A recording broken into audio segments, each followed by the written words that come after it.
Coucou tout le monde, j'espère que vous allez bien. Bienvenue sur ma chaîne. Aujourd'hui, on va voir une vidéo pour trouver des petites manières pour méditer, des petites positions alternatives, puisqu'en fait, ce qui est le plus compliqué dans la méditation, c'est rester longtemps dans une position. Donc, on va avoir plusieurs variations et surtout trouver celle qui vous fait du bien.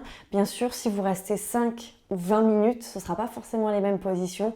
5 minutes, vous pourrez rester certainement plus longtemps, enfin mieux assis, alors que 20 minutes, peut-être que vous aurez besoin de trouver une variation. N'hésitez pas à mettre un pouce bleu pour soutenir la chaîne. Merci beaucoup. Première possibilité, méditer sur une chaise. Donc ça, c'est très bien pour garder le dos parfaitement droit, notamment si vous avez des problèmes au bas du dos, si ça vous fait mal au dos quand vous restez longtemps assis, ou même si vous avez les hanches qui vous empêchent de rester longtemps assis, c'est vraiment une super variation d'être assis sur une chaise. Donc venez vous asseoir au bord de la chaise, vraiment comme si vous aviez votre pubis qui allait vers le sol et qui allait un peu au-delà de la chaise, d'accord? On a vraiment juste nos ischions, donc les os pointus des fessiers, qui touchent la chaise et le bassin, l'avant du bassin, le pubis, essaye d'aller au-delà vers le sol. Et donc venez retrouver votre courbure naturelle du dos, c'est-à-dire le dos creusé en bas et le dos s'arrondit un peu en haut, d'accord? Et venez mettre les pieds sous les genoux. Faites attention que vos genoux ne rentrent pas vers l'intérieur ou vers l'extérieur, qu'ils restent alignés. Ok. Et ensuite, pour les mains, vous pouvez juste les déposer au niveau des genoux. Et essayez de vous ériger ici, de pousser le crâne vers le ciel et de pousser les hanches vers le sol. Et d'ouvrir l'espace du cœur. Souvent, on peut rester ici. Non, venez vous agrandir. La deuxième possibilité que j'avais envie de partager avec vous, c'est celle que moi j'utilise. Donc elle demande quand même un peu de matériel, mais en vrai, je trouve que c'est celle où on peut rester assis longtemps sans qu'il y ait de douleur dans les hanches, sans qu'on commence à perdre la sensation dans nos jambes. Donc là, vous pouvez aussi prendre un bolster, vous n'êtes pas obligé d'avoir 2 gros coussins. Mais ça, c'est un coussin de méditation, pas besoin non plus. Vous pouvez avoir juste des gros coussins ou des choses qui font ce travail-là. Donc on vient s'asseoir sur le coussin de méditation ou le gros coussin. Et à l'idéal, les genoux touchent le sol. Okay. Donc si les genoux ne touchent pas le sol, n'hésitez pas à venir mettre des blocs. Donc là, je vous montre avec des coussins, mais vous pouvez mettre des blocs pour permettre que les genoux touchent quelque chose. Sinon, en fait, les genoux vont toujours être attirés par la gravité vers le sol et ça va mobiliser beaucoup de muscles et vous allez très vite vous fatiguer. La position va être très fatigante. Donc soit vous rehaussez assez la position à l'arrière pour avoir les genoux qui touchent le sol, soit vous mettez des blocs sous les genoux. Ensuite, venez mettre les mains en position. Mais là, vous sentez que plus vous rehaussez la position à l'arrière, plus vous êtes haut, en fait, plus les bras pèsent lourd, ok? Ils ont envie de se relâcher. Donc, c'est pour ça que, comme vous allez voir, plus vous restez longtemps, en fait, si vous restez 2 minutes, vous ne le sentirez certainement pas et vous n'avez pas besoin de ça. Mais si vous restez un peu plus longtemps, vous allez sentir que les bras commencent à peser lourd. Et en fait, moi, bizarrement, quand j'ai les bras qui pèsent lourd, je le sens aussi dans les hanches beaucoup.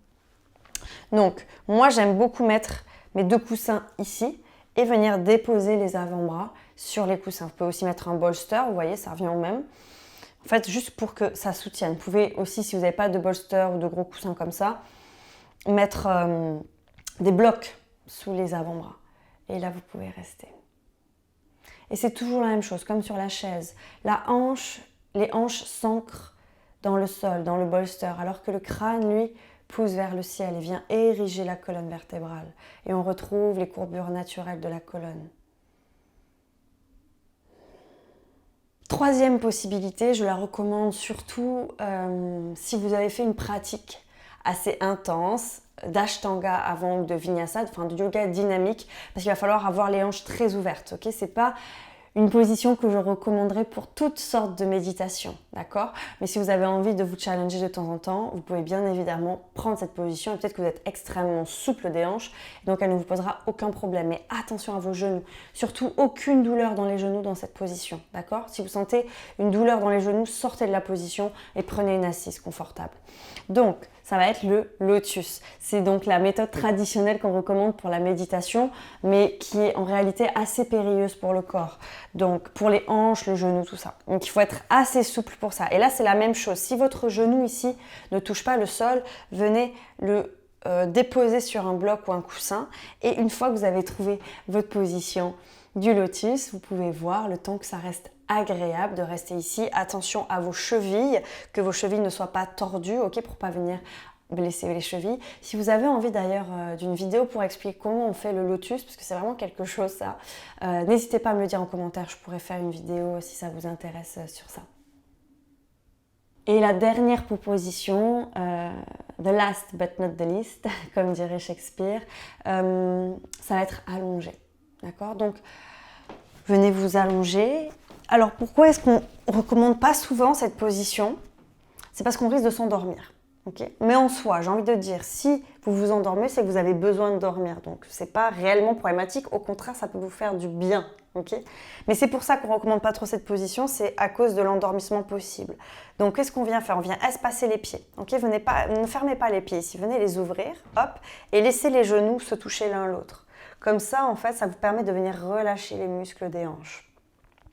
D'ici, venez vous allonger. Si vous avez besoin peut-être de quelque chose sous la tête, ne mettez pas quelque chose de très haut. En fait, on essaye de retrouver, vous voyez, le cou naturel. Donc, si vous voyez que vous êtes comme ça, venez mettre une couverture sous la tête pour venir allonger la nuque et retrouver la longueur naturelle du cou.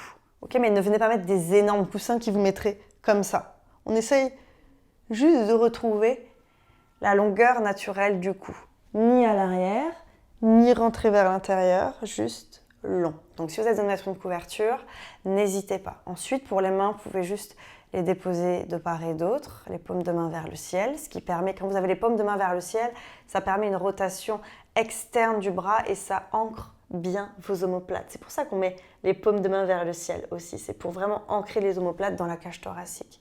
Soit vous pouvez mettre les mains au niveau des hanches, du ventre et venir sentir votre respiration. Voilà, je vous ai donné quelques astuces pour méditer. Il y en aurait encore d'autres, bien évidemment.